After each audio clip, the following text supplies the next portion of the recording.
تو هم خیلی خونه آشکار دیگه گفت خیلی من گفتم آشکارم ندارم گناه نیست و جنایت نیست گفتم خیلی می آمد ایام آمدگی بود ایده قربان ایده رمضان به من گفتم این چیز شد اکنون نشد من پیشوای ملت مراجعه میکنم. این مراجعت ویدیویی عبدالکمال احدوفی معیوب است که پیش از زندانی شدنش به نام رئیس جمهور تاجیکستان ثبت کرده بود. او را 4 ماه پیش با اتهام عضویت در گروه‌های افراطی و 5 سال زندان محکوم کردند. پیوندانش ادعا دارند که عبدالکمال 30 ساله را برای قبول یک آش خیریه از جانب دوستانش بازداشت و زندانی نمودند. همون سراغ دادیم 5 سال سراغ دادیم من که چه سراغ میتونم که کنی برم که پسیدم محکوم شد گفت شد من چه راغ این ولید یکم گروه چه محکوم میشد و خودش وکیلان نکنی و دماغش نیست که تو وکیلتون که مساوی میشد ادوکات نم چوی خشوت میتونم که آش خودی گفت شد دو دنیا کده برانده برام. عبدالکمال معیوبی مادرزاد است و مستقلانه حرکت کردن نمیتواند. او را همسر و پیوندانش نگاه و بین میکردند و گفته نزدیکانش وی در زندان اذیت میکشد.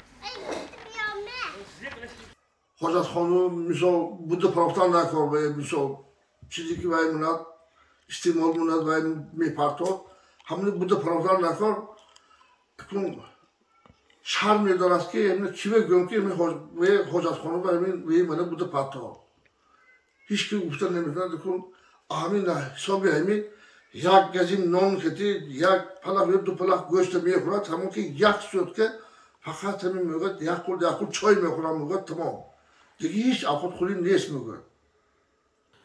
احدوف یک از محبوسان گروهی 18 نفره است که زمستان امسال با اتهام پیروی از حرکت ممنوع سلفیه در تاجیکستان بازداشت شدند.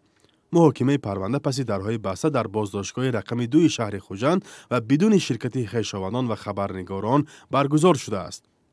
حامیان حقوق میگویند که در پرونده عبدالکمال معیوبیت او طبق قانونگذاری تاجیکستان باید به اعتبار گرفته میشد.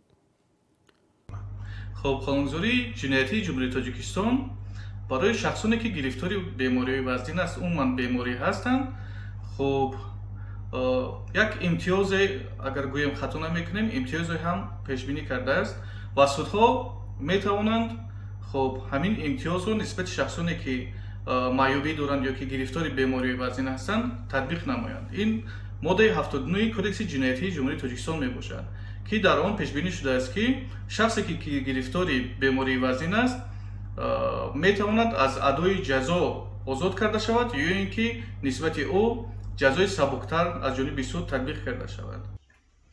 آخرین امید پیوندان عبدالکمال به دادگاه زینه بالایی است که برای سبک کردن جزای او شکایت بردند.